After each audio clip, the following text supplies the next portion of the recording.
Hello, hello. Anyone out there? Anyone out there? Who have we got?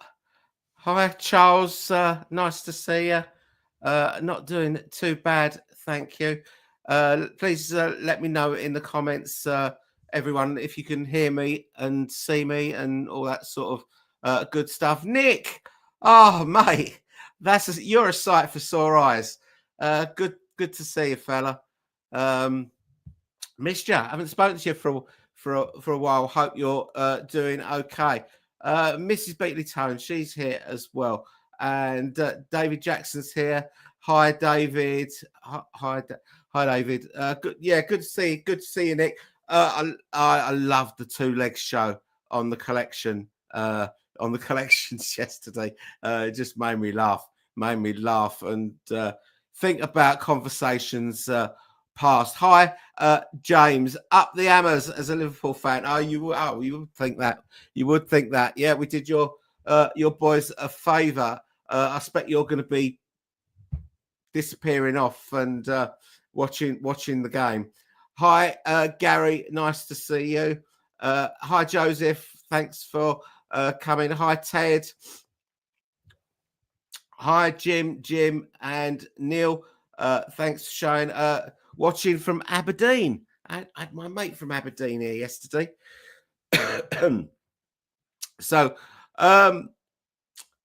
there's about 40 people on, so we can get going. Bob, I got your email this morning, by the way. I'm just about to sort of do a bit of an update on my on my health. Hi, Mike. Nice to see you. Dino's here as well. Princess V's here as well. Mark's here from Colchester, not too far down the road from where I am. So you may have noticed, or you may not have noticed at all, but I haven't been doing I haven't been doing any content for the last couple of weeks because I haven't been that great. I've had a bit of an infection, and I've spent 5 days in hospital this week. It's all okay. It's all okay. It was just basically I had an infection, and they wanted to test lots of things to make sure that it was just an infection. So consequently, I've had lots of tests and scans and all that sort of stuff. And it's a bit. I mean, it's not nice. It's not nice being in the hospital, but when you have these sort of tests done, it gives you a little bit of insurance, or a bit of a assurance, should I say, that you're okay when they're doing things like testing, having your lungs scanned and kidneys and bladder and all that sort of stuff, and it's all coming back clear. So that's good. So that's good. So basically, I've had an infection because of my chemo.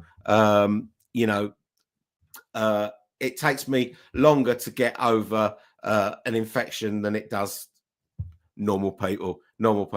So yeah, so that's why I've been a bit quiet, but I'm back home now, and I wanted to do this, say hello to everyone, let you know where we were going, and get on with it for next week. Got loads and loads that I want to do this week. So who haven't I said hello to? Pablo loves vinyl. Hi to you. Gav Axeman Spins. Good to see you, Gav. Andre, hi from Holland. Nice to see you. Hi, Kevin. Joseph. Pablo says, glad you're on the mend. So am I. Yeah, I'm feeling much better now. Dino says, great to have you back. Was beginning to think you were expecting. I was, but not that's the kind of expecting. Who else we've got? Cubba, get well, thank you. Boyan, my adopted son from down under. Boyan, good to see you, mate. I've kind of been following what's been going on the WhatsApp group with a sort of a distance, because I've had my sister and my brother-in-law here this afternoon, so I haven't been paying too much attention. Right, who else we've got? The Real Jackson. Good morning, Beatley. Tone. 8:04 a.m. here. Where is here? Is that where are we now? What are we 4 o'clock? So yeah, tell me where you are. Is that Pacific time? Alex is here. Ralph Acton, nice to have you back. Nick, did you put aside some cash for the Zoetrope? All things was past. I can't say I have. I can't say that I have. I'm not going there. You know I'm not going there, Nick. And there's no amount of persuading is going to convince me or you that I'm going there.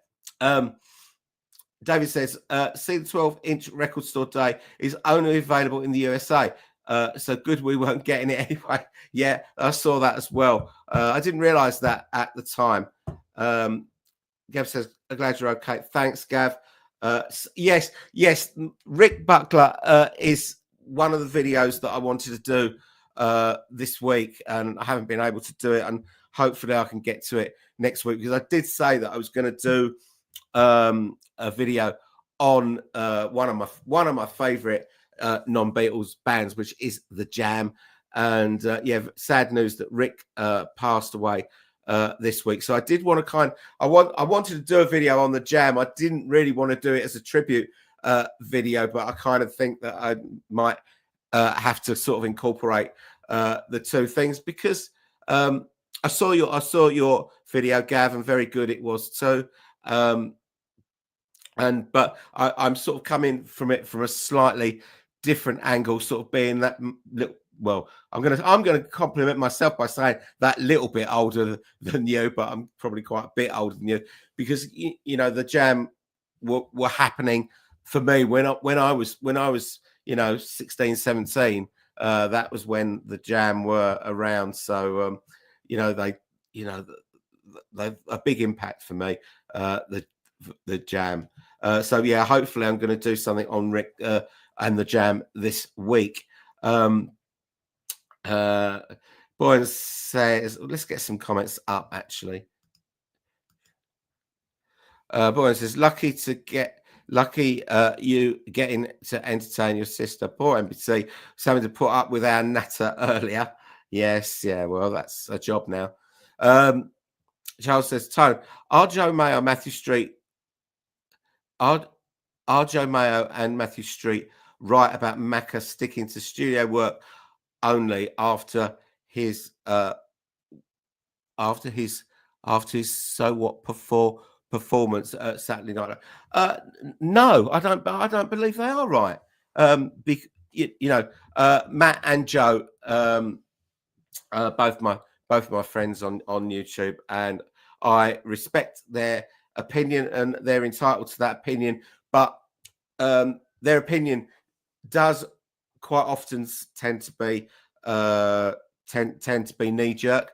I don't think it's not up to us to say when Paul should retire and when he shouldn't retire. It's up to him when he retires. You know, he's got enough credit in the bank to do what the bloody hell he wants to do.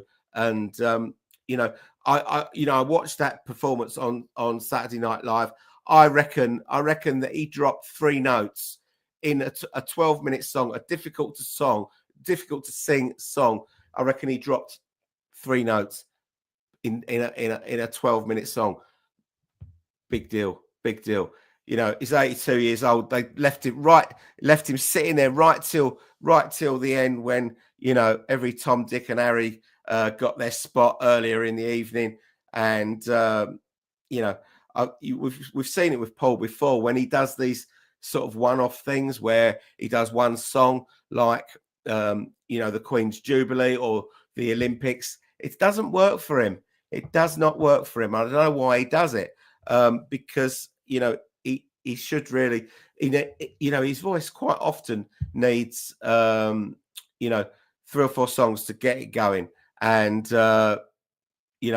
what going on and doing one song, especially a song like that, which is mostly a ballad, very difficult for him to do as a one-off song, in my opinion. So I think that Paul does what he bloody well likes, and it's not up to us. And if you were at the if you were lucky enough to be at one of those 3 gigs at the Bowery last week, I mean, imagine that. Imagine 500 people, but 450 of those people were invited celebrities, so only like 50 genuine fans in there. Imagine being one of those fans in that audience. Well, we don't have to imagine too much, because my mate Andy Nichols and the MVP and Joan Borelli were there. What a fantastic venue to be at, such a small venue. But I understand why people are saying Paul should retire, but it's not up to us to decide. It's up to him to decide. Why would we want him to retire? Because we saw him in London only a few weeks ago, and he was bloody fantastic. Barely put a foot wrong in 3 hours. So what are we basing this on? We're basing this on him dropping 3 notes very late at night after he's done sort of 3 gigs in a week. Nah, I'm sorry, but no. Paul has got this sort of comeback ability, if you like, and probably next time out he'll do even better. I didn't think it was even that bad. I don't know why people were absolutely losing their shit over this. It's ridiculous to me. But anyway, let's move on. Let's move on and see where we are. Agree with your previous view on the stupid all things must pass tropes, waste of money. It's getting almost as many as reissues as Fleetwood Mac's rumours. Yes, probably. But those Zoe tropes are absolutely pointless. Sometimes when you get lots of reissues, I don't mind a reissue if it's offering you something different. If it's a remix, or if it's been remastered, or it's on coloured vinyl, or something like that, where it's giving you something different. But who wants to stand over their record deck, looking through their phone app, watching these things go round? It's just pointless. It's pointless. David Jackson says the Jam were brilliant, like the Beatles went out on the top. Yeah, absolutely true. I just watched Paul's Saturday Night Live performance for a second time. I liked it better the second time. I think Joe was also saying, I did speak to Joe briefly yesterday, and I think Joe was saying that he thinks that there might have been some sweeteners put on that bit of footage. I'm not sure if that's true, because I'm sure there would have been plenty of other artists that would have been asking for sweeteners put on their performances as well. But who knows? I don't know. Boyan says, yeah, I was quite surprised at how negative people were about his performance. It was I was really impressed with how well he did, while everyone else was crucifying him over it. Yeah, absolutely. And also on Joe's chat last night, someone, I can't remember who it was, and I'm not criticizing them individually, but someone mentioned in the comments, can you imagine Paul trying to go out and do something like Coming Up live now with his voice how it is? Well, I can tell you, 2 weeks ago at the at the sound check at the O2, he did Coming Up, and he did it absolutely perfectly. So but there you go. Right. Oh, Joe's here. Oh, Joe, my opinion varies on Paul live or not thing. Paul can do whatever he wants, but then we're free to react. Yeah, absolutely. Everyone's entitled to their opinion, and I suppose that there's opinions. Opinions are like arseholes, aren't they? Everyone's got one, and there's no right answers. There's no wrong answers, I suppose. But everyone's entitled to especially if you've got a channel and people are expecting you to give an opinion, then you give an opinion. And sometimes you give an opinion straight off, and sometimes you have a little think about it and then give an opinion. And it doesn't matter. It doesn't matter. People want to know. People want to know. Yeah, people want to know what Joe Mayo thinks. Of these things, because Joe Mayo is a big player in the YouTube Beatles community. So his opinion counts. So that's what I'm saying. So he's entitled to his opinion. Everyone else is entitled to their opinion. There's no right or wrong answers.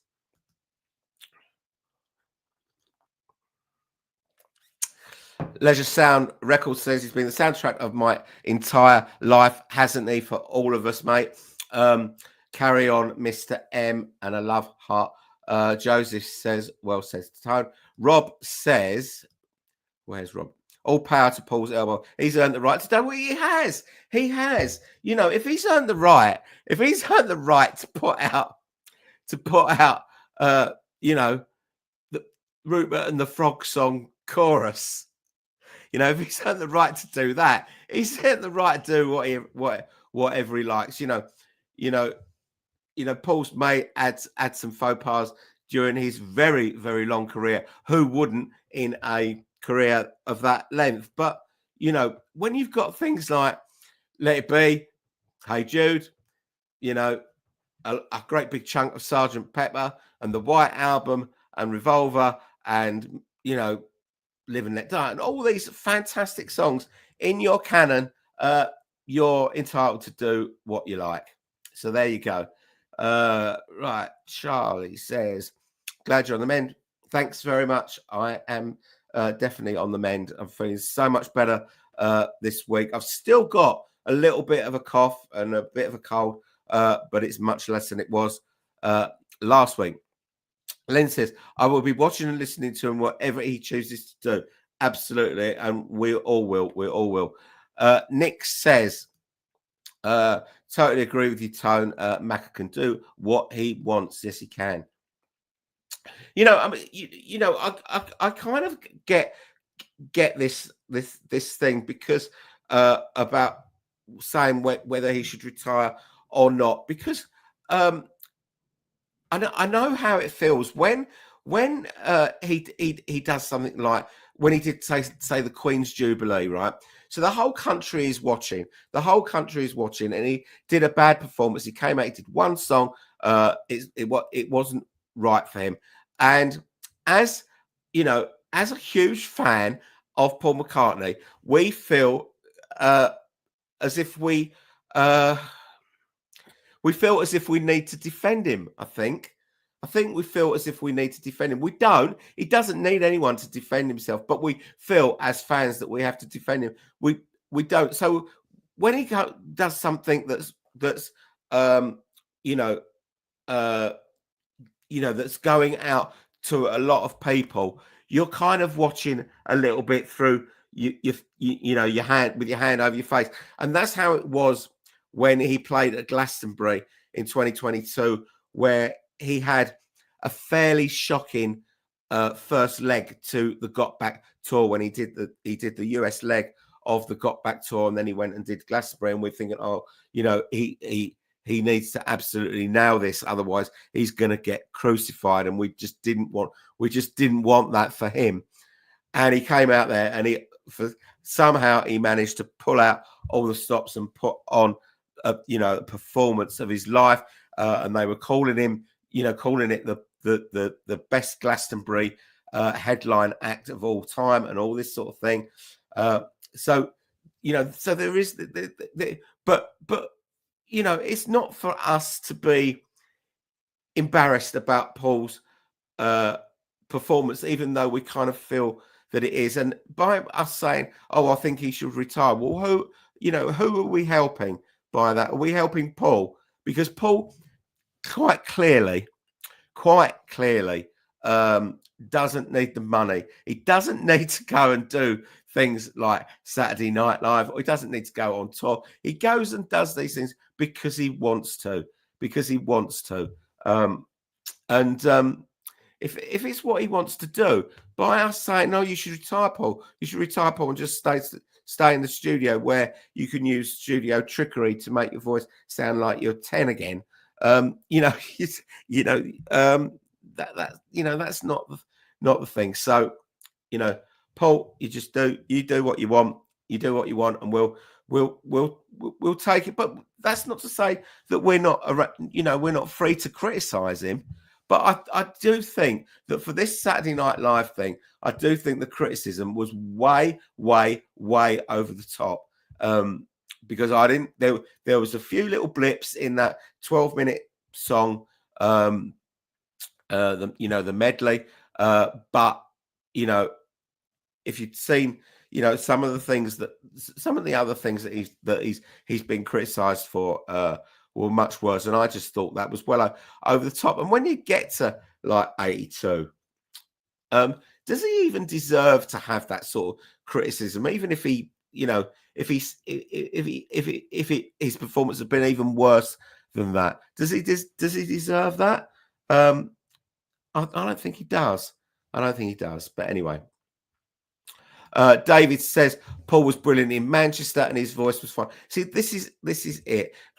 When you see him do a whole gig, and when you're in the room with the man, breathing the same air, and just watching him do his stuff, there ain't no feeling like it.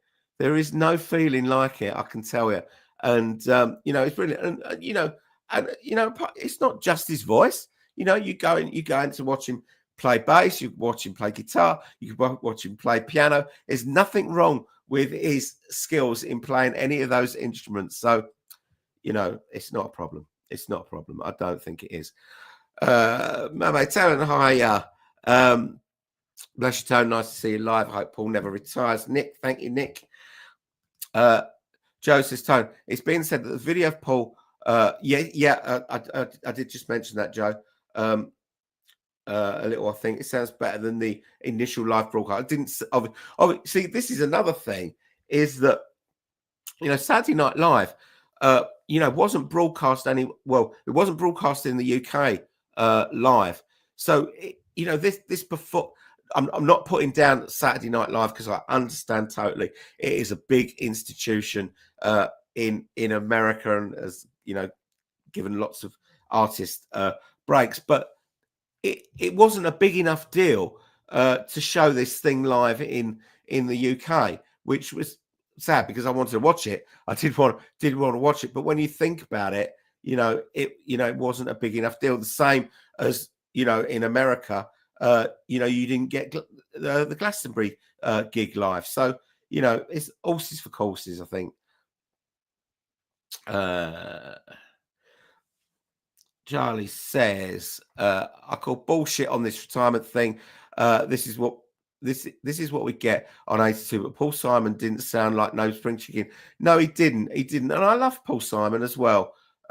He's one of my favorite American singer-songwriters. I love Paul Simon, and he didn't sound great, but I'm not seeing him getting the kind of stick that Paul's getting.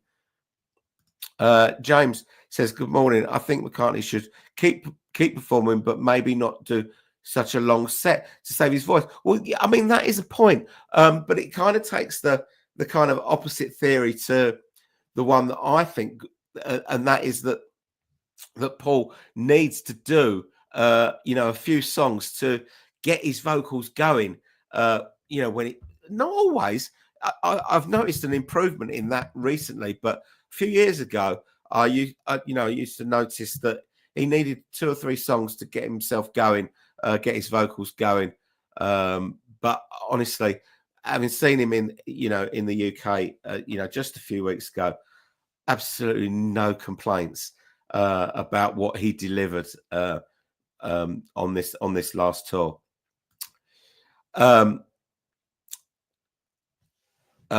Phil Willis says, yes, knee-jerk reaction from these people, hoping to shock people to watch, thus making dollars. Maybe not always, not always, but I understand what you say. There's always a little bit of that with all YouTubers, it's the big, the thumbnail like that, that draws people in. But uh, it's not all about, honestly, people earn from YouTube videos in this kind of niche area, this pop music, Beatles area. You're not you're not talking about a lot of money. You're not talking about a lot of money. Um, Paul and Trump must be drinking the same water. They both have immense energy. Okay. But you notice that Paul never even takes a drink when he's on. He's on stage for nearly 3 hours. You never even see him take a drink. I don't know if he's got something under the piano and he's like, but you never see him take a drink. Nick says, I think there was a difference between the broadcast mix and the mix on YouTube clip. Thanks for confirming. So you're basically confirming what Joe says. Ivor, I think Paul gets energy from performing. That benefits his recording, so Paul should keep on performing as long as he enjoys it. Absolutely. Absolutely. Hi, Dave. Nice to see you back. I'm sorry to hear about the infection. Take care. Thank you. Doing all right now. Gav says, cheers, Tone. I'm probably a teeny bit young. I look forward to your jam video. That's entertainment. It is indeed. It is indeed. David says, if singing ability was a reason to retire in 1964, Bob Dylan. There you go. There you go. With Bob Dylan, it's all about the delivery, though, isn't it? I'm just going to take a drink.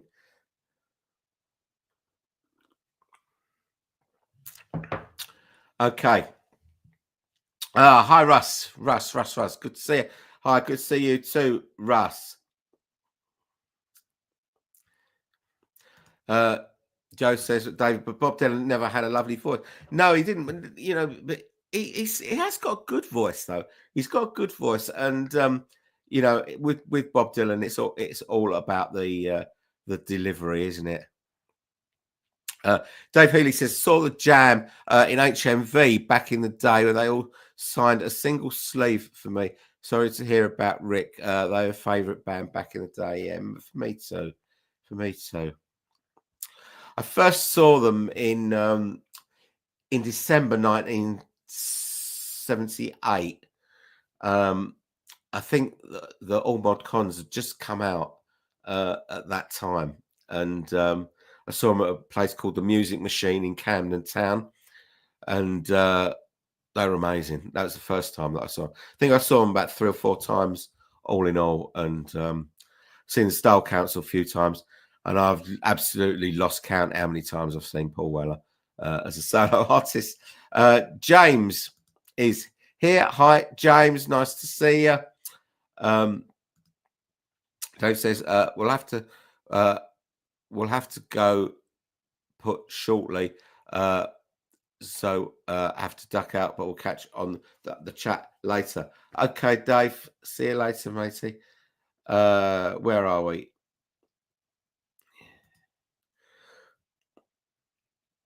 I just think stop the TV shows. Yeah, maybe. But I look forward to him being on a TV show. Dino says, Tone, is there any truth in the rumor that you only do shows when West Ham don't lose a match? There may be some sort of correlation, based on the irregularity that I do a live stream, but I don't think it's quite true. I've been known to show my face in the face of defeat. Mark says that his age Paul is because he wants to know that he has got, good for him, a voice at 80 is not the same as at 24. Although I was always amazed how David Crosby's voice stood up at all this. Yeah, I think different people, different voices do stand the test of time, and especially someone like David Crosby, who obviously is doing a lot of harmonies and a lot of vocals. Paul obviously doing a lot of singing as well. It's interesting. You know, Ringo's voice is in decent shape now, but you know, he hasn't done anywhere near you know, the amount of singing that Paul has done during his career. It's an interesting thing. You know, different voices. You know, are landing, you know, quite well. Springsteen's voice is not, you know, what it was. Bon Jovi struggling as well. But you know, it's the thing. You're getting old. You get old. You get old. Gav says, "Got to go watch Liverpool stuff City." See you, Gav. Speak soon. Who says, "I thought Paul was quite good at Glastonbury, so I'm being fair. Fair enough." Oh, he was more than quite good. He was more than quite good. James says, "My cousin said he ruined the Olympics with his performance. I don't think one song would do that." No. I think there was plenty to enjoy in those Olympics, apart from Paul's performance. Mandy says, "Glad you're feeling better. Thank you, Mandy." Danny Boy is here. Hi, Tone. Glad to see you back. Feeling better. Thank you. Dave says, Dave's still here. Amazed at some of Paul comments. The TV show was nowhere near as bad as the comments would suggest. I personally think that's the last line of the performance of the end is what people appreciate. Well, that's why the song, I guess, was being done. I guess. Mark says, "I played McCartney 3 earlier, and what amazed me was the album is 5 years old today. That is incredible. Where is the new coloured variant to celebrate the 5th anniversary?" James says, "Maybe we should just scold him for not looking after his voice over these years, smoking, etc.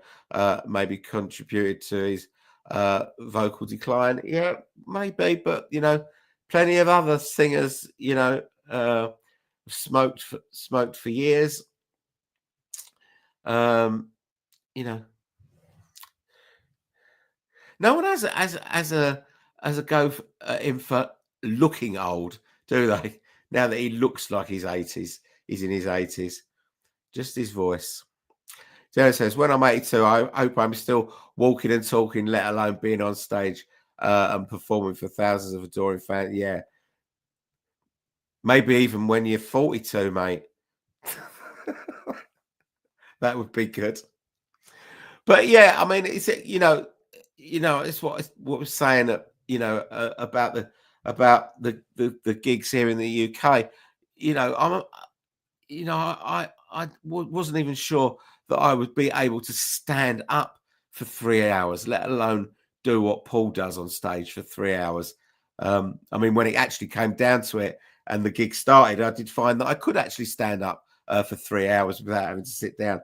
But you know, it's amazing what what he is able to do at that age. When I think about my dad at his age and Paul McCartney at 82.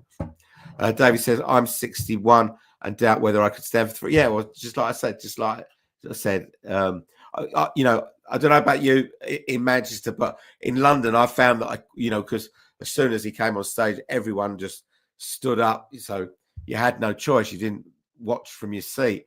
But I felt the same thing. But once you do get on your feet, I did find that I could stand for 3 hours, which was quite surprising.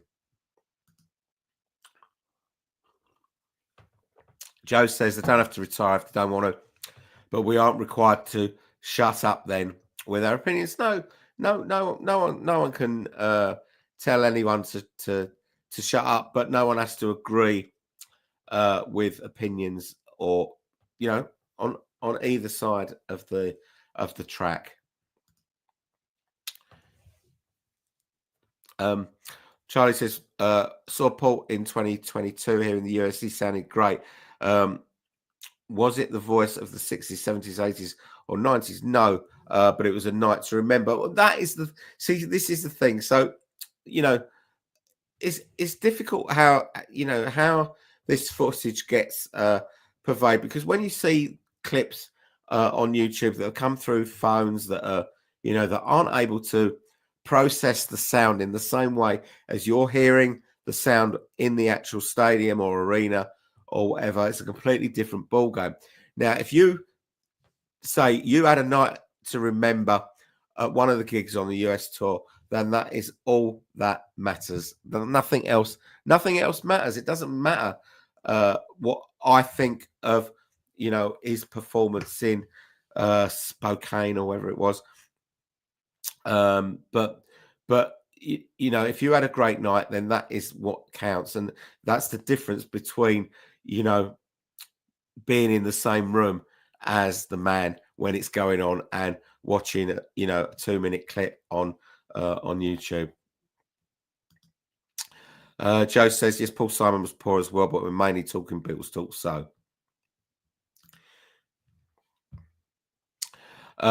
Dino says, can you imagine being 82 singing around 11 p.m. in the evening? Most people that age would have been in bed with their teeth in a glass next to their bed. Yes, and a hot water bottle. Boyan says, I think the best thing for everyone who's complaining to do is free up seats at his future concerts for those that don't mind hearing his 82-year-old voice. Here. I agree. And I think that's Dino V's view as well. He runs on Beetlejuice. Of course he does. Mick Jagger is the performer that amazed me, still performing like a man in 30s. The guy is inhuman. He's inhuman. That Michael Jagger from Dartford in Kent.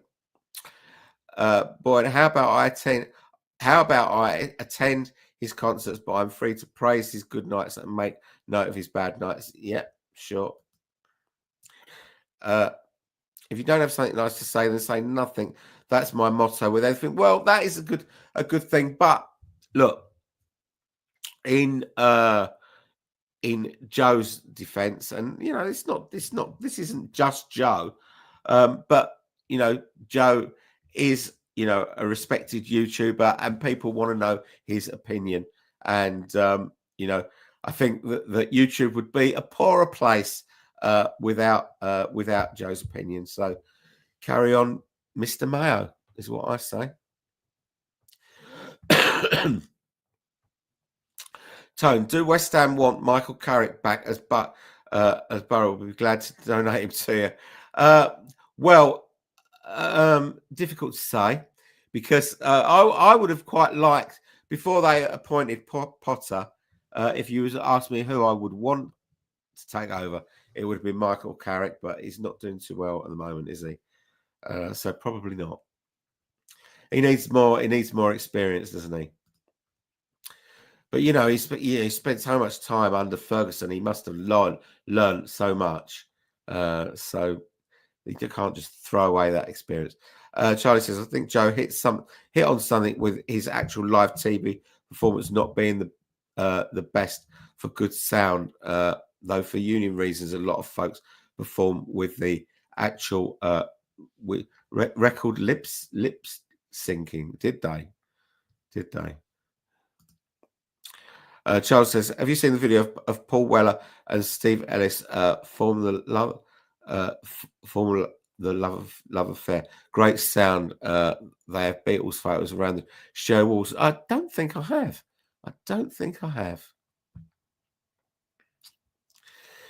Right, where are we? Beatles says, I can't believe I'm late, Tone. Any chance of a quick update? Yeah, just read up the comments. Or just watch it back. But we've basically been mostly talking about Paul on Saturday Night Live. So that's what we've been talking about, because I haven't had a chance, because I've been away from YouTube for a couple of weeks. I haven't had a chance to sort of have my 10p's worth. Hi, Noah. What's up, mate? Nick says, if you could be boss at MPL for a day, what product would you push out to us next? You know what the answer to this is. I know that you want me to say press to play, archive, edition. And I'd love to be able to deliver that for you. I'd love to be able to deliver that for you, but it's got to be a London Town, Back to the Egg, Wings over the UK box set. That's what I'm delivering. Available in separate packages, obviously, for those that don't want everything, but you'd be a fool to miss out on the big box. Yes, you're right. Yeah. Well, the thing about changing his key is I'm not sure. I've been saying that for years, actually. I don't know why he doesn't change key. Doesn't always work for all songs, though. I know that from being in a band that you can't always change the key to a song, and although it can make it easier for the singer to sing, it doesn't always make it easier for guitarists or pianists to play if you change the key. So it doesn't always work. Right. So that covers you as well, Russ. It's good to see that all these older singers performing. It's a testament to everyone's voice. Doesn't stay young. Stephen Stills, Paul Simon. Yeah, I know.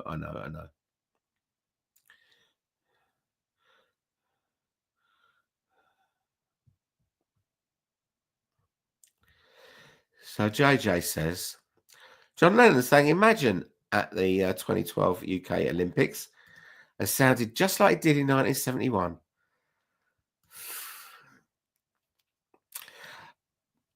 Joseph says, love Joe Mayo's channel. We all love Joe Mayo's channel. And I always look forward to Joe's videos.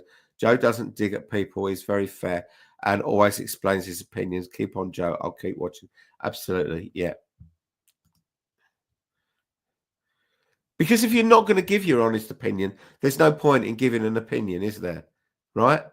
So you've got to say what you think. You can't always expect everyone to agree with what you say. But if if it comes from the right place, if it comes from the heart, it comes from the right place, then there's absolutely nothing wrong with that at all. Sorry, I think I've missed one there. Dave says, I'm concerned about Ray Davies' health. I haven't seen him for ages, and I hope he's okay as he is to be, up there with the best. Yes, of course he is. I haven't heard anything on Ray Davies' health recently. I do have a guy that subscribes to my channel who's really big Kinks fan. Maybe he lives in the Philippines, so it's probably not a great time for him, but he may chime in the comments if he knows something. John says, previously unreleased tunes. Paul has several vaults filled. Many of the unreleased tunes are superior to what he chooses to release officially. Now, is that true? Because what are we talking here? Are we talking about better takes of songs that get released, or are we talking about unreleased songs? Because what we've seen from the archive collection is that we haven't been given anything outstanding, I don't think, as far as unreleased material goes. In my opinion. So I'm not sure that he has got a lot of unreleased material that is better than what he has released. Some stuff, yes, but not a huge amount according to what we've seen so far in the archives. I mean, can you think of anything on the, say, the Ram archive edition box set that should have made the Ram album, or any of the others really? They've all been interesting to hear, but better than what we've already had, I don't know. Russ says, listen to Rock Show version 1. 7:10. Oh, right, okay. Interesting jam at the end, enjoyable. Yeah, I mean, a lot of these are really interesting. They're really interesting to listen to, whether they're better than what we actually got. Because even with things like Rock Show, the live version of Rock Show is way better. It's way better than the studio version. But the studio version's got that fantastic piano part at the end, the Alan Toussaint thing. Fantastic. And I kind of missed that on the live version. Wish it was there. Wish it was there. Boy, it says, not sure if you've recapped on here and I've forgotten what you told us the other week. What merch did you end up getting for the forthcoming Venus and Mars reissue?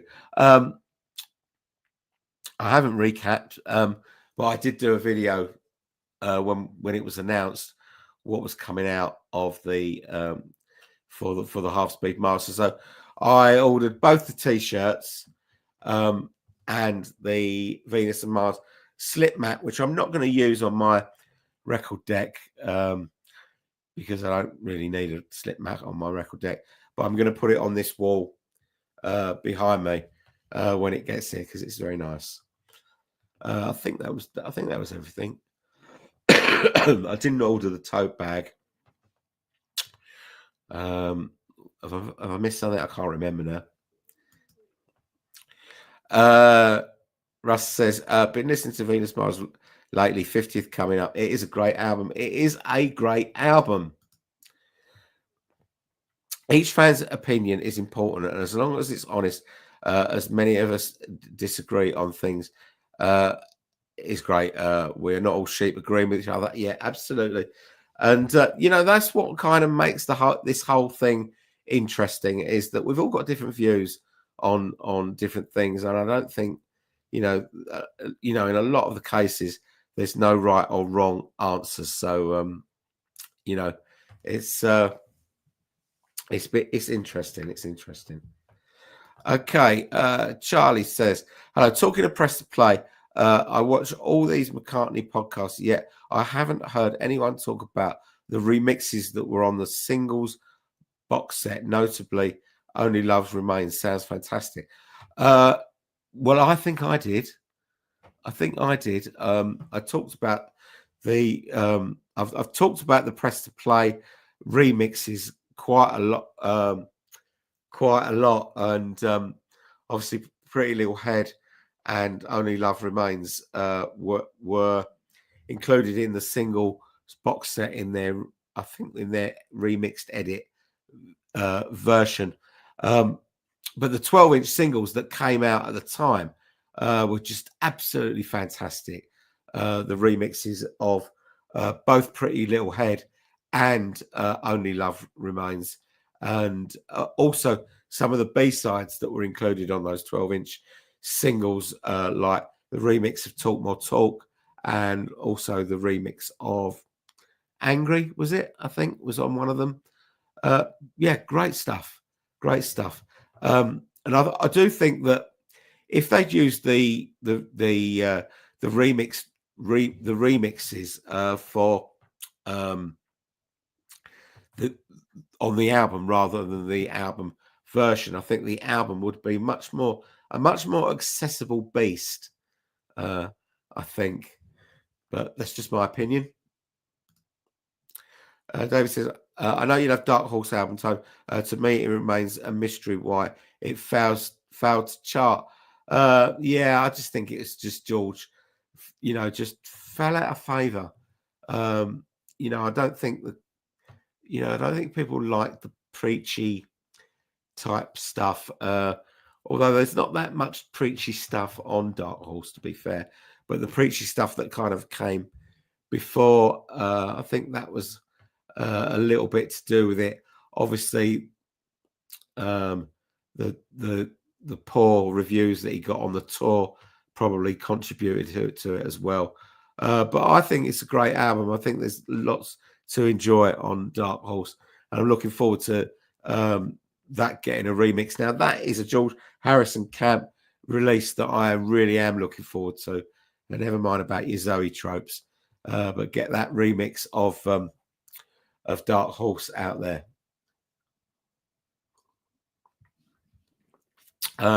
Charles says, Tony, did you miss my question earlier? I hope not. If I did, it was by accident. Now they have to work on Free as a Bird. I did miss this then. Now they have to work on Free as a Bird, Real Love. Do you think it's time for the anthology re-release? Yeah. Look, it's been heavily rumoured that I don't know if it's going to be the only release from the Beatles camp this year. I don't think it is, but it is heavily rumoured that Anthology is getting a revamp this year. Now, we don't know what sort of format that is, whether that is going to be the footage cleaned up and therefore it goes out on a streaming service. The footage gets cleaned up and it comes out on Blu-rays with extra material. Don't know, but there is, it's heavily rumoured that Anthology is up for a revamp 2025. And bearing in mind that we think that it's quite likely that Rubber Soul could be this year's remix box set, probably if they're looking at, coinciding with the anniversary date, which is in December, we're looking at Rubber Soul towards the end of the year, which means if they're putting out Anthology, probably somewhere towards the middle of the year. Free as a Bird, Real Love definitely need to be remixed, because we just want to hear what they can do with, if they can do what they did with Now and Then from that original tape to get his voice sounding like that, what could they do with Free as a Bird and Real Love, which arguably the original master tape or the cassette tape they were given was in much poorer condition than that one. So so I do think that Anthology is going to get some sort of re-release this year. I don't know what it's going to be. It could just be those two tracks getting a remix as a single. That could happen, but I can't see that happening on its own, because they're not going to give you a chicken when they can give you a peacock, if you know what I mean. Like with the Red and the Blue, they could have just given us Now and Then as a standalone single and be done with it. No, they have to tie it up with with an album project, and I expect they'll do the same with Free as a Bird and Real Love, and there'll be a revamped anthology. And my argument against an anthology revamp is that I always think, well, why would they bother remixing sort of outtakes and stuff like that? But I hadn't really thought it through properly, because for a start, with some of the box sets that have already come out, they've used stuff that was included in Anthology, and they've remixed it. Things on Abbey Road and on the White Album sessions box sets. They've had stuff that was used on Anthology and they've remixed it. But that's one thing. But there's also all this old stuff that's on Anthology 1 and Anthology 2, not necessarily studio outtakes, but live performances. We saw what they can do with the Washington Coliseum gig. So there's plenty of potential to give us some really good stuff from Anthology cleaned up, something to look forward to. But whether this is just going to be something for streaming service or whether it's going to be physical media, whether there's going to be whether the albums are going to come out again or not, who knows? We'll have to wait and see. But I wouldn't be surprised to see the whole kit and caboodle for Anthology this year. Where am I? Boyan. The thing that sticks out as far as unreleased stuff, there are some tracks from the original Red Rose Speedway LP that are pretty decent. Tragedy 1882 Night Out. Yeah, there is. I'm not so sure about Tragedy. Not so sure about that. Sounds like an old Stylistics track to me, which is way before your time, Boyan. but check them out. But yeah, but I think that maybe on the Red Rose Speedway, maybe that is an exception. But again, so these are unreleased songs that, but maybe they may be better than stuff that finished up on the album, but not a great deal. Maybe better than the medley, maybe better than One More Kiss, maybe. But we'll see. I don't know. Everyone's got different opinions on this stuff. So some people might think they're getting there was some valuable stuff, and it's all valuable, but whether it's better than what we already got, this is always my argument about bootlegs. Is why we and outtakes, they're interesting to hear, but why are we hankering over this stuff that's inferior to what we've already got? Russ says, agree with Boyd on Red Race Speedway leftovers. Should have been double. Well, I agree it should have been a double. But did they leave the right songs off? Things like the Denny Lane track. What's it called? Send Me the Heart, is it? I Should Only Smile. I Should Only Smile. Quite happy to do with that. As I say, Tragedy again. I think Tragedy was a cover thing anyway, wasn't it? I think. I'm not sure. But anyway, all opinions, all about opinions. Please release some soundtrack tracks. I have a 3 CD boot. Great stuff. Linda Lou, bring it home to Jerome, India, to name a few. Am I right in thinking that Paul never released Rupert and the Frog song? Yes, that's true. Is there an unreleased soundtrack of the award-winning film? I think it's just a single, I think. So I got tickets for Paul Simon on 18th of June 2025. So I have tickets for Paul on his birthday. Yeah, different Paul, but there you go. I did see Paul Simon. I don't know if it's the last time he played in London, but a few years ago, he played in London. He did this very weird gig with Sting, and they both had, between them, they had about a 25-piece band, and it was really, really good. And I only really went. I more went to see the gig out of intrigue of how they were going to do this gig, Paul Simon and Sting together. And as the way that it worked out is that Paul Simon did a set, Sting did a set, and then they did a set together. The only thing that was really disappointing about it was that Sting did my favourite Paul Simon song, which is America, which was really annoying because I would have absolutely loved to see Paul Simon sing that, but on that night, Sting got to sing it. So there you go. Can't have everything.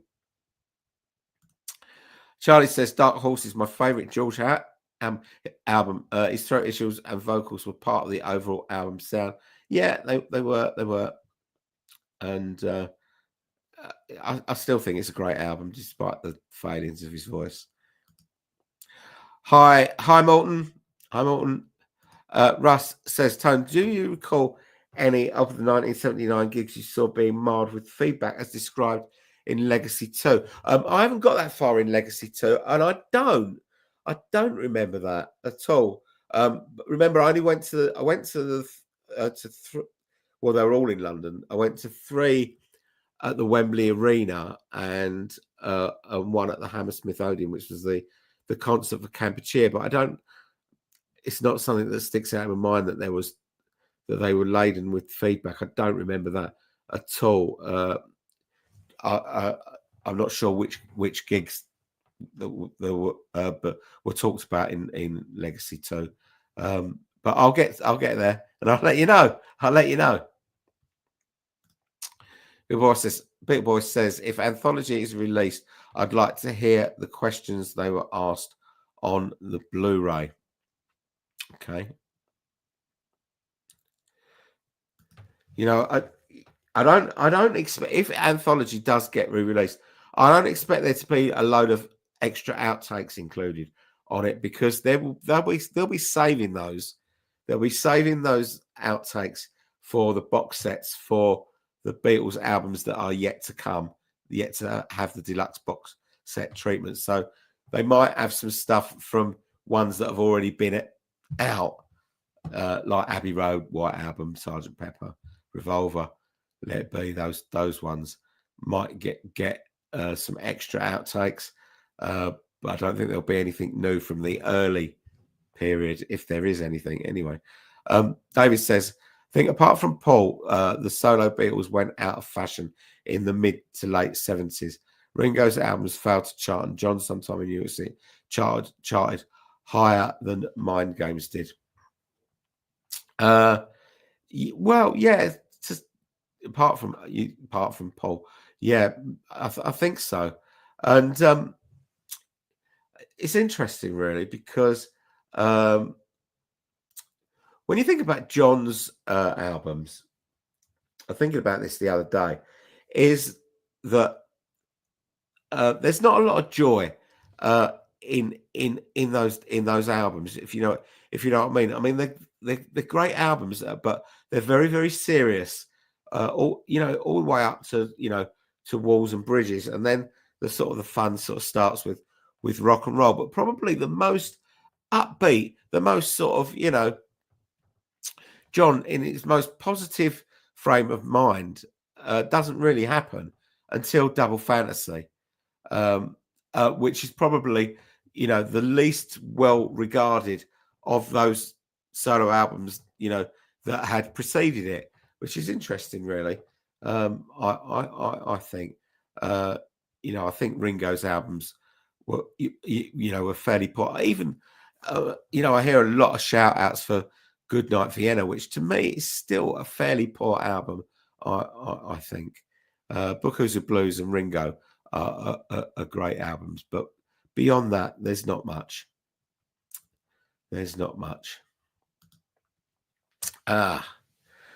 Right. Okay. I can't. Mr. Mix. I can't pronounce that.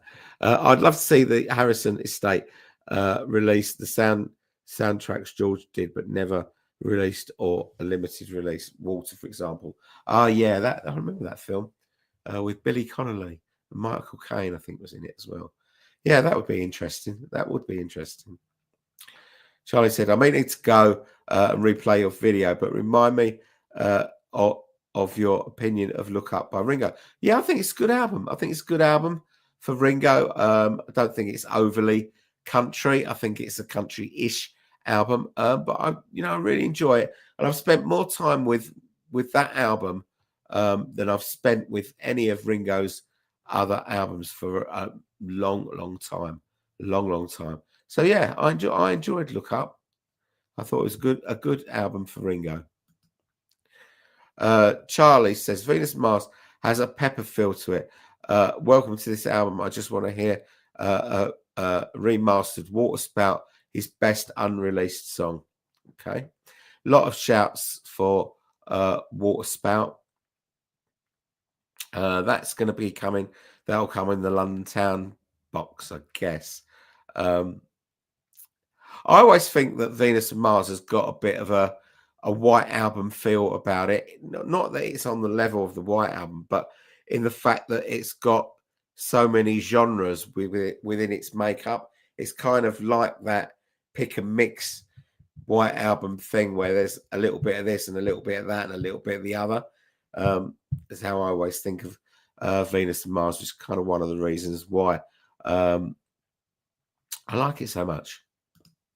Joe says, wishing you better from your flu as soon as possible. Thanks very much. Right. Okay. Charlie says, here's a thought. The second part of McCartney's career began with the release of My Brave Face. Yeah. I can agree with that.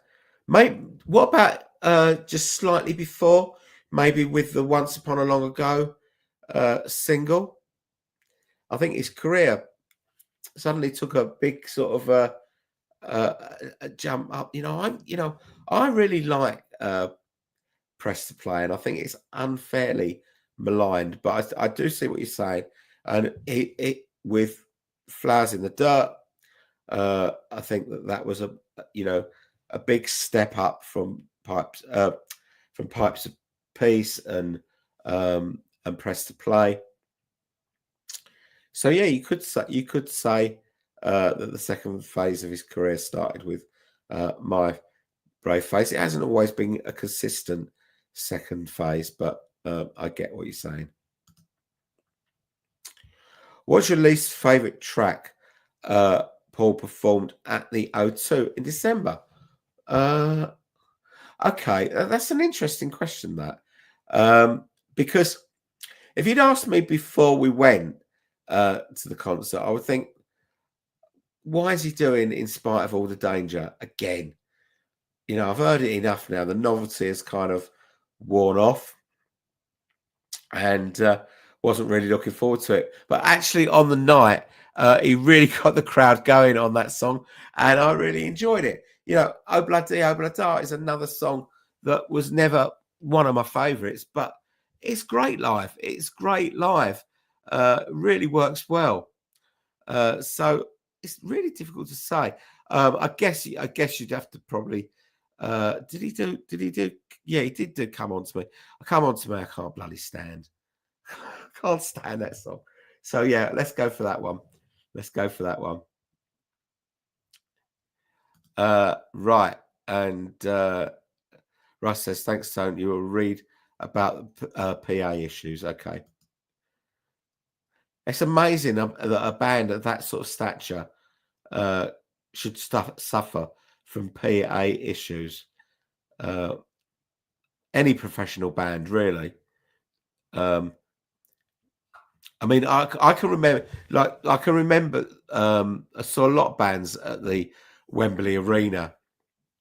It used to be called the Empire Paul Wembley, and it's not a great music venue. It never was a great music venue. They used to have like ice skating shows, Cinderella on ice and all that sort of stuff there, and things like that. And then they started having rock concerts there. So it was never a great venue. But even so, I mean, I saw ELO there in 1978, and they were terrible. Well, they weren't terrible, but the sound was terrible. So yeah, I mean, it's possible. It's funny though that I really remember the ELO sound being really terrible at the Wembley Arena, but I don't remember Wings sounding bad there. And I remember Queen, who I also saw there in 1979 or 78, sounding absolutely fantastic there. And I was sitting almost in the same seats as I was sitting for ELO when I saw Queen, and they sounded amazing. They sounded really amazing. So it's weird, isn't it? What's it down to? Is it down to equipment? Is it down to sound men? Is it down to the crowd on the night? I don't know. Where you're sitting? I don't know. Difficult one to put your finger on. Where are we?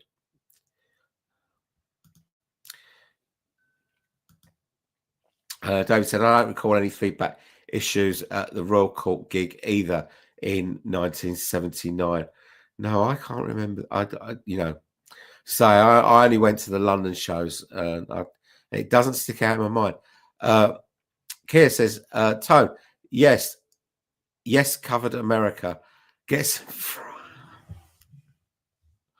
some Frog Man. You never guess what I bought. I bought last week. We went to see a gig in Bristol, and whenever we go out of town, I like to have a little mooch around the record shop. And last week I bought a copy of Foxtrot, and selling England by the pound. That is my little concession to try and I'm trying to learn prog so I can be like my friends. So there you go. I can't imagine what Yes's version of America was like. Did it go on for 20 minutes? And was it called America, open brackets? Not the America that you know, but another one, close brackets.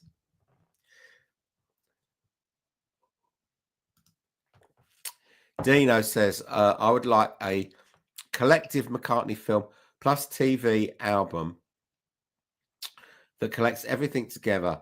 Live and Let Die, Vanilla Sky, I Want to Come Home, Blink of an Eye, etc. Okay.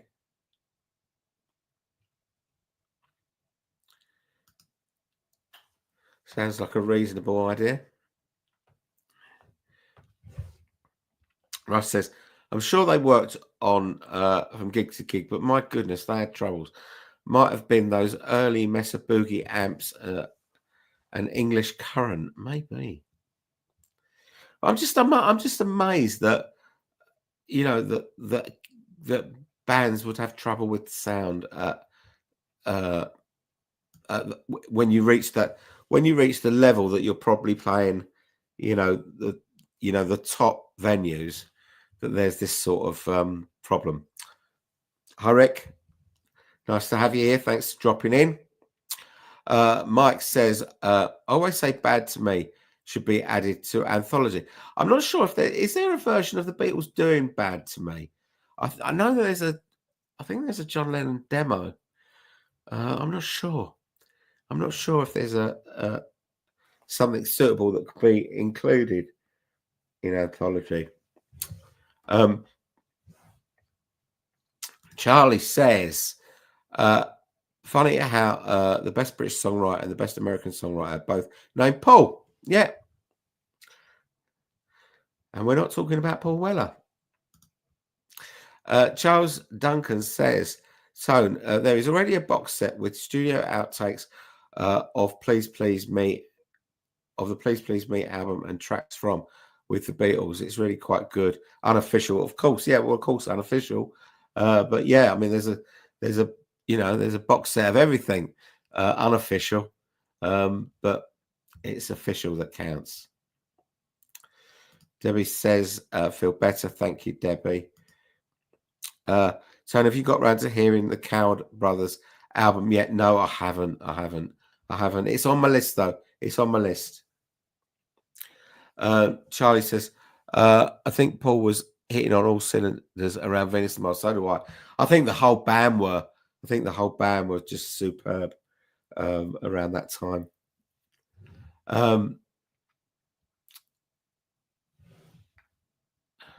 I've got to listen to this Coward Brothers album. People keep recommending it to me. I just haven't got round to it. Stephen says, if it's ever released, press to play box will probably be the only Paul archive box I'll buy. Okay, fair enough. McCartney is a career is complex. Yes, it is. It is. I heard my mate Keir. I heard my mate Keir from the From Me to You channel describe Paul's career as like one great big white album. That's how he explained the peaks and the troughs of Paul's career. And I watched his video, and I said to him, I think I've just heard the best description of Paul's entire solo career I've ever heard in my life.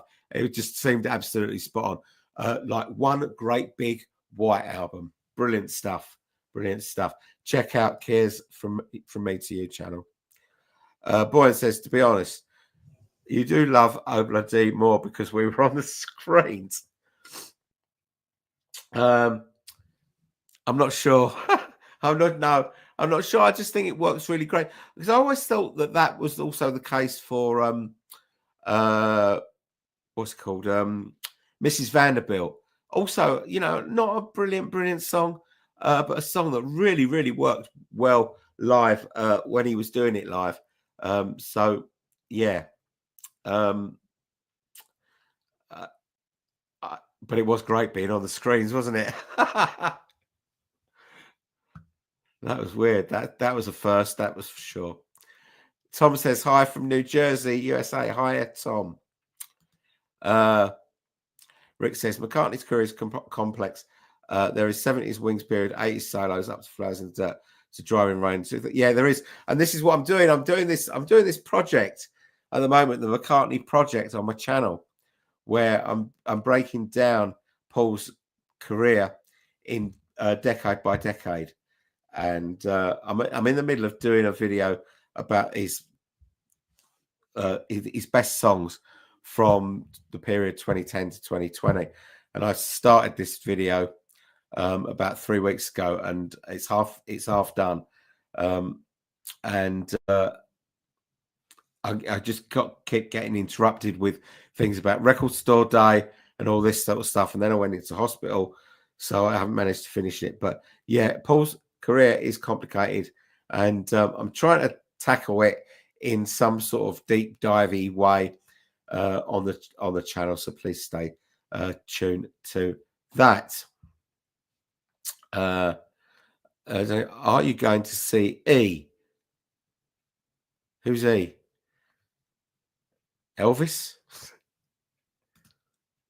Oh, ELO. ELO. Okay, to see ELO. No, I'm not. We were going to go. And we looked at the prices of tickets, and they were, I've seen ELO before, and they were terrible. And I kind of feel like there's unfinished business with me and ELO. I mean, I'm not a massive ELO fan. I like A New World Record. I like Out of the Blue. I like Discovery, and that's probably about it. I'm even kind of drawing the line at the Diary of Horace Wimp, to be absolutely honest. But I'm not a massive fan, but I would have liked to have seen them finish off. But I just thought the prices were just too expensive. The gig that they're doing is in Hyde Park. They're saying you're not allowed to take your own chairs in there, and nah, I just lost interest in it. So no, I'm not gonna. Dino says, "Are you going, Danny? Are you going, Danny?" Dino says, "How did you buy your Wings tickets in 1979? Fan club, box office. How close to the front were you?" So yeah, I wasn't a member of the fan club in 1979. We went and we queued up outside the box office on a Sunday morning from about 3 o'clock in the morning. We drove up there, so we're about an hour from Wembley, and so that's what we did. There was a few of us, and we went up in a car, and we queued up outside the box office. I can't remember how I got the tickets for Kampuchea. In fact, I think that I didn't get the tickets. I think it was one of my mates who got the tickets for the concert of Kampuchea. But for the Wembley gigs, we went and queued up outside the box office, and that's kind of one of the things that you did back in the day if you wanted to be sure of getting a ticket. For a lot of gigs, we used to send off those stamped addressed envelopes. Say, somebody send me 3 tickets for the 23rd. And hopefully that you would get an envelope coming back that had your tickets in it rather than the check that you sent. But for gigs that you 100% weren't going to miss, you had to go and queue up.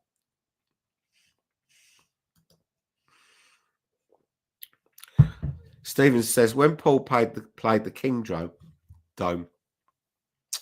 the sound was really good for that massive space. Led Zeppelin sounded like airplanes flying around when they played there. It's funny, isn't it? Isn't it funny?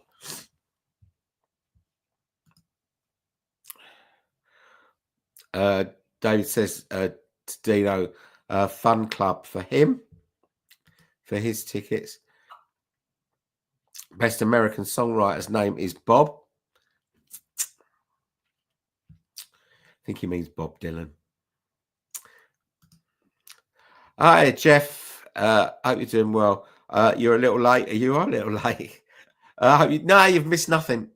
It's just been like a load of old blokes just chewing the fat, casually. Boyan says on the screens was probably more of my face than anyone would ever need to see. Please send all complaints and claims for damages to MPL.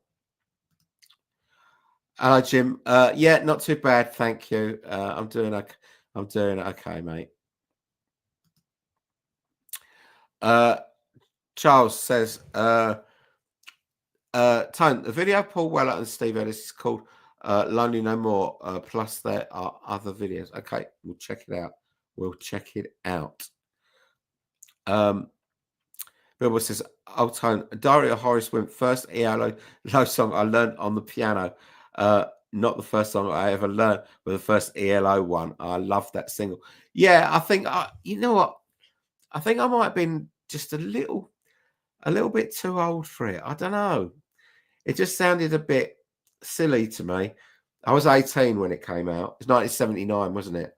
I was 18 when it came out, and I think this is why I've never been able to get on with, with Rupert and the Frog Chorus, because it's a great kiddies feel. It's a great kiddies song, but the trouble is, when it came out, I was like 23, so it was a bit too old for it.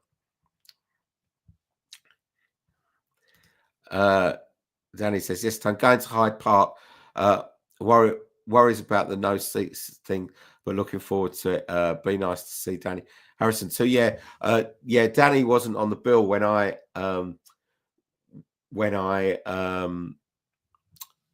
decided that we weren't going to go. We just kind of ruled it out just on a price basis plus the seats thing. I'm not that bothered about Danny. I don't really do Beatles kids, but it would be nice if it, I think that if Danny is doing a set, it would be good if he, if he did some George songs. That'd be great. I think that would go down really, really well. Maybe he'll come back at the end with Jeff Lynne, and maybe they'll do something like Handle with Care together. Maybe. Do you expect we'll ever get a re-release repress of Off the Ground on vinyl? I don't know. I don't know. It depends whether it depends. I mean, there'll definitely be, if they keep this this half-speed master thing going. There will definitely be a repress of it. But that's a long wait. It's a long wait. It'd be something like about 2032, wouldn't it? Or something like that. So, or 42. So no, that's not feasible, is it? So I don't know. I don't know. I don't know if there's a huge demand. I mean, I have got one, and I paid. I think I probably paid about 150 quid for it. But it's not an outstanding listen on vinyl compared with CD, in my opinion. It's nice having it in a big 12-inch format. That I agree. But as it's something that was recorded in the 90s. It's not an analog album. It's recorded digitally, I expect. So yeah, I mean, maybe. I mean, maybe if they what's more likely is if they were to continue with the coloured vinyl series, maybe it would get an airing in the coloured vinyl series if that happened, or maybe it does come under the scope of the archive collection, so maybe there'll be a vinyl release an archive, but it won't be the original. It'll be a remastered CD digital transfer onto vinyl. Hi PK, are you doing well? Right, Joseph, hey Tom, I got to go. This was great. Thanks for the live chat. Continue to feel better. Take care, everyone. Cheers, Joseph. Thanks for turning up. Glad you enjoyed the show. PK says, yesterday I saw the Bootleg Beatles, really good show. It was built around the Beatles movies, so no greatest hits show. It was really good. Sounds interesting. Oh, okay. They're talking about Ray Davis. We're getting towards the end now, so we're going to start thinking about wrapping it up. We've been going about an hour and 25 minutes, which is not a bad stint. Me and my friends were belting out Come On To Me at the gig in December. We love it. We love it. I know. There's just something that doesn't sit right with me about that song and a man of his age shouting, "Come on to me." I just, if you come on to me, then I'll come on to you. I don't know. I just think it's a bit of Macca silliness. And I don't know why that song and For You were the ones that had the staying power from Egypt Station, because doing my work for this McCartney project series that I'm doing, I've realized that Egypt Station has got a lot of good stuff on it. Excuse me.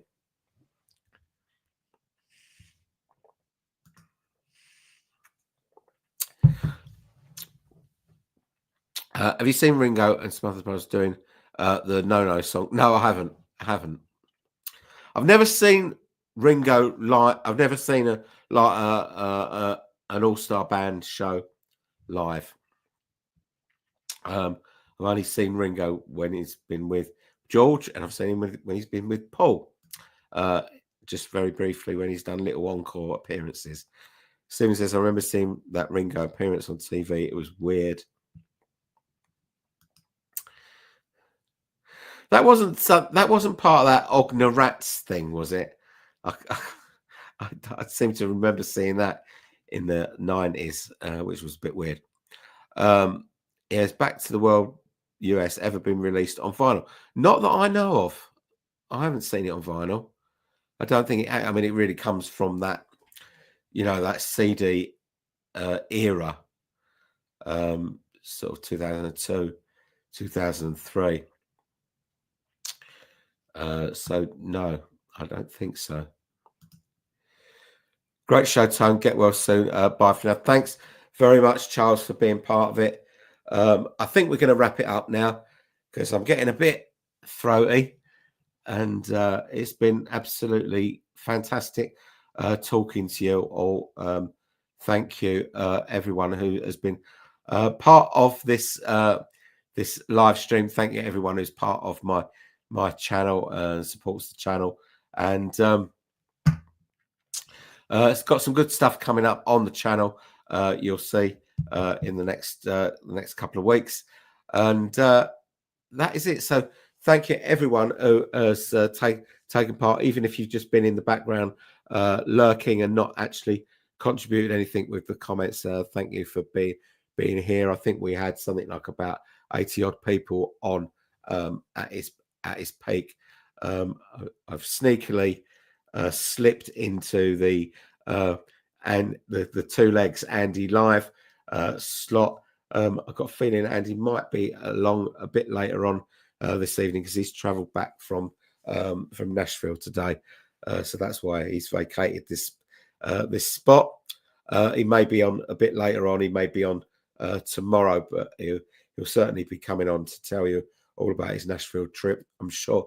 So thank you, everyone who's taken part. It's been great talking to you. I've had an absolute blast, and I'll see you all soon. Take care.